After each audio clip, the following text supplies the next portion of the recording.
قائد محترم تشریف لا چکے ہیں، انتظار کی گھڑیاں ختم ہوتی ہیں۔ میں چند باتیں آپ احباب کے سامنے رکھ کے کہ یہ فلسطین کی سرزمین جو ہے ارض مقدسہ ہے، اور اس زمین میں اللہ تبارک و تعالی نے برکت رکھی ہے۔ ابراہیم علیہ السلام اور لوط علیہ السلام کے بارے میں آتا ہے کہ اللہ تعالیٰ نے فرمایا کہ ہم نے وَنَجَّيْنَاهُ، ابراہیم علیہ السلام کو بھی اور لوط علیہ السلام کو بھی اس زمین کی طرف لے گئے الَّتِي بَارَكْنَا فِيهَا لِلْعَالَمِينَ۔ تو یہ وہ زمین ہے جو برکت والی ہے۔ اور ایک حدیث میں آپ نے فرمایا طوبیٰ للشام۔ صحابہ کرام نے سوال کیا اللہ کے رسول کیا بات ہے؟ لِأَيِّ شَيْءٍ، کس وجہ سے آپ نے اس زمین کے لیے، شام کے لیے طوبیٰ کے الفاظ استعمال کیے ہیں؟ تو آپ نے فرمایا لِأَنَّ مَلَائِكَةَ الرَّحْمَانِ، رحمان کے فرشتے جو ہیں لَتَضَعُ أَجْنِحَتَهَا عَلَيْهَا، اپنے پروں کو اس سرزمین کے اوپر کیے ہوئے ہیں، ڈھانپے ہوئے ہیں۔ یہ وہ سرزمین ہے جس طرح کہ ابن ماجہ کی روایت ہے، اور اس روایت کے اندر اس بات کی وضاحت ہے، نبی علیہ السلام نے فرمایا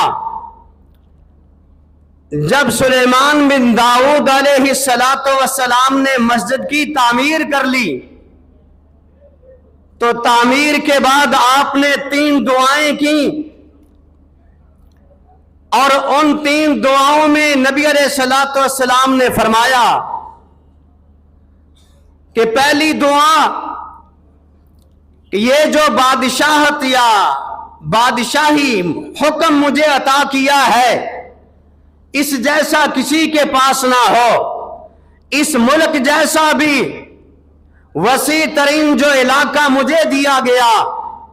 اور تیسری بات، وہ بندہ جو سفر کر کے آتا ہے، اس علاقے میں داخل ہوتا ہے اور کوئی غرض نہیں ہے سوائے اس کے کہ یہاں آ کر کے نماز پڑھے، اور جب نماز پڑھ لے تو گناہوں سے ایسے پاک ہو جاتا ہے جس طرح کہ آج ہی اس کی ماں نے اس کو جنم دیا ہے۔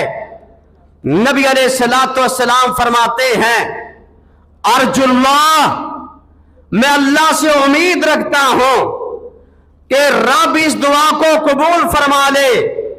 یہ جو تیسری بات ہے، اسی لیے 3 وہ جگہیں ہیں جہاں کا سفر آپ کر سکتے ہیں، آپ کو اجازت ہے۔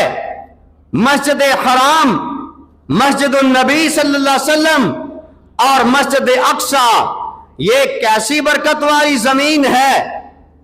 ایک آیت پڑھ کے عرض کر دیتا ہوں، یہ وہ زمین شام کی، فلسطین کی، مسجد اقصی کی، جس کے بارے میں رب نے فرمایا سبحان الذی اسری بعبدہ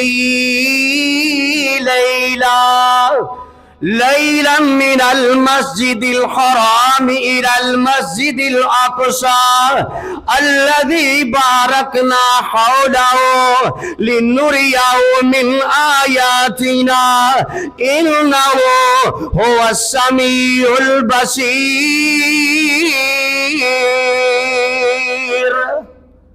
اور یہ وہ فلسطین ہے۔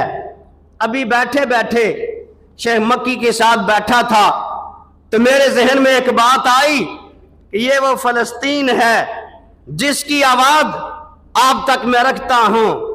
میں مظلوم ہوں مسکین ہوں, میں مظلوم ہوں مسکین ہوں, مسلمانوں تمہارا ہی فلسطین ہوں.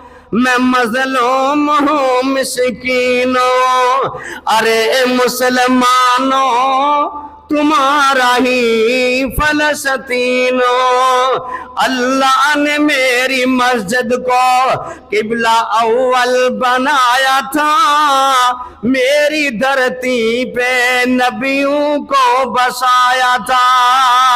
پھر بھی آج مسلمانوں میں حزین ہوں, میں تمہارا ہی فلسطین ہوں.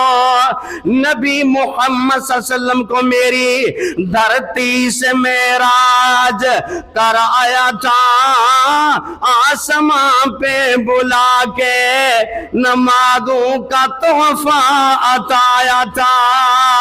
اس کے باوجود بھی میں خون سے رنگین ہوں, مسلمانوں تمہارا ہی میں فلسطین ہوں. آپ کو یاد دہانی کرائی گئی کہ وہ فلسطین آج بھی خون سے رنگین ہے. کب اٹھیں گے, کب جاگیں گے؟ قائدین سے میری گزارش ہے کہ اس قوم کو لاہے عمل دیجئے تاکہ ان مسلمانوں کی مدد, ان مسلمانوں کا ساتھ دے کے ہم رب کے ہاں سرخرو ہو سکیں. اللہ سے میری دعا ہے اللہ میری اس بات کو قبول فرمائے. وآخر دعوانا الحمدللہ رب العالمین.